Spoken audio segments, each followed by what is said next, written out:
The question is that the motion be agreed to, and I call the member for Canberra. Thank you, Deputy Speaker, and it's always a pleasure to have the opportunity to talk about early childhood education. Early learning educators do a vital job, making it possible for millions of other Australians to do their jobs too, and supporting young children's early learning and development. And yet, when we came to government, we inherited a skills crisis in the early childhood education sector, and many other sectors as well. In fact, we inherited the biggest skills shortages in 60 years. This is how the Liberals and Nationals treated the TAFE and VET sectors. This government has a completely different approach. We are making it easier for Australians to gain the skills they need for a rewarding career in early childhood education.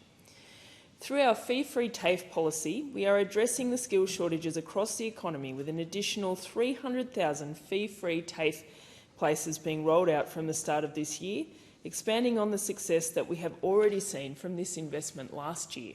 And I know that here in Canberra we have seen that taken up by many people at CIT here in Canberra. Because of this government's policies, we saw 14,304 fee-free enrolments in early childhood education and care courses from 1 January 2023 to 30 September 2023.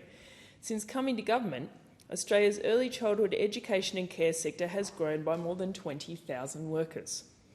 There are also a further 123,000 additional educators and teachers in the training pipeline.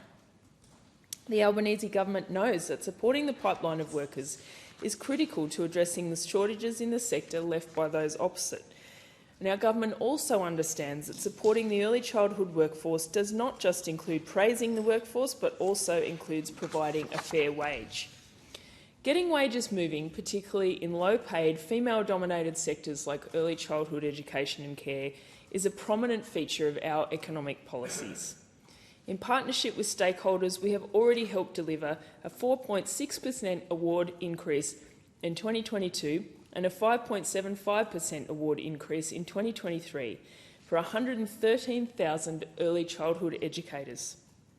Our government is also working with the sector to develop and deliver practical solutions to retain staff while continuing to develop and strengthen recruitment and training pathways. We have already funded university places for early education teachers as well as fee-free TAFE. We are also accelerating implementation of the National Children's Education and Care Workforce Strategy to address workforce challenges in the short to long term. Our government is also supporting the sector's workforce in the fight against inflation by giving every worker a tax cut. Under Labor's tax cuts, early childhood educators and teachers will also be better off when compared to the previous government's plan. An early childhood educator at the start of their career earning $46,000 a year will now receive an $829 tax cut, and an early childhood teacher earning $69,000 will receive a $1,404 tax cut. It is important to recognise that a supported, valued workforce is critical to making early childhood education and care more accessible and affordable to Australian families. That's why we invested $72.4 million to support the skills and training of a quality and sustainable early childhood education and care sector. The funding helps staff access professional development and to complete the practical section of their study. Our package will also help build skills and strengthen the supply of qualified early childhood education and care workers. This important investment will support the quality and highly trained early childhood education and care workforce through improved access to professional development opportunities, making it easier for educators to upskill and to progress in their careers. The package includes targeted support to retraining staff and supporting skills development for educators, including those in regional and remote communities and First Nations early education staff and services. This vital investment will ensure high-quality early childhood educators remain in the sector with clear opportunities for career advancement.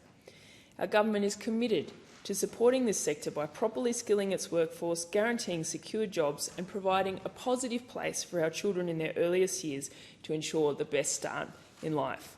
It is only a Labor government that can be trusted to support our early childhood education and care sector. And clearly, while recognition is so important, it takes more than that. It takes investment in training opportunities and career pathways for these critical workers in our community.